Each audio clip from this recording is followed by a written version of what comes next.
Lisa, when did this really take root? When did you really feel that you had this particular gift, or what was going on really said, hey, this is it?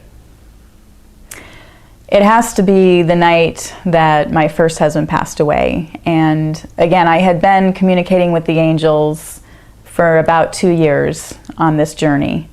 But the night that Ian died, it was unexpected, actually. I mean, he was 7 years into his battle with cancer, and we had just called hospice in actually that day. But the hospice workers said that he actually looked pretty good, and it was going to be another at least week or even a month before he was going to pass. So, it was such an emotional day, in that his brother had arrived from Maine, and his best friend had flown across the country from Seattle, and so it was the first time I wasn't home alone in the house with him. My 2 kids had gone to their grandmothers who lived in town, and so that night, as I always did, dear angels, please be with me, please give Ian peace and just help us through these next few weeks, because I know it's going to be really hard. So I laid my book down and I went to sleep. I had gone to sleep in my daughter's room that night because my husband was asleep in our bed and his best friend was sitting with him. So I obviously fell asleep. And again, I can't say for sure whether I was transported or it was a dream or what exactly, but oh my gosh, I suddenly was brought to this place that, for lack of a better word, was heaven. I mean, there were angels. There were colors I had never seen before in my entire life on this earth.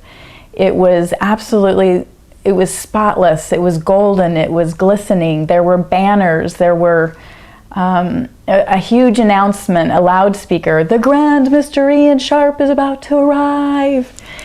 And I suddenly knew that I was a fly on the wall, if I can say that, in heaven as they were preparing for Ian's arrival. And it was just, again, the most glorious event. They were preparing. It was almost like a gathering of all of the relatives, all of the love, all of the people that Ian had always known his entire life, for every lifetime. And just then I saw 2 giant doors that were just starting to open, and I could feel the anticipation of Ian entering. And just at that moment I heard, knock, knock, knock, knock, knock, knock, the door to my bedroom. It was his best friend. Lisa, wake up. Ian's just taken his last breath.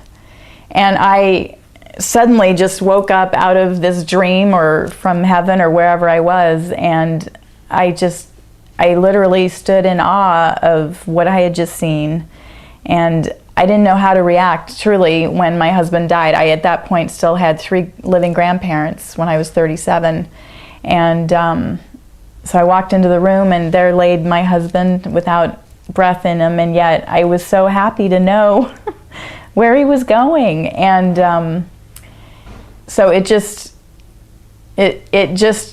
everything I had thought I'd known before that night just kind of drifted away. And then to top it off, the next morning, which that was the most difficult part really, is I had to go tell my kids, because again, we weren't expecting his passing that night. And as I was blow drying my hair, I suddenly heard Ian's voice in my ear, and I heard, Lisa, I love you, but it's so awesome here.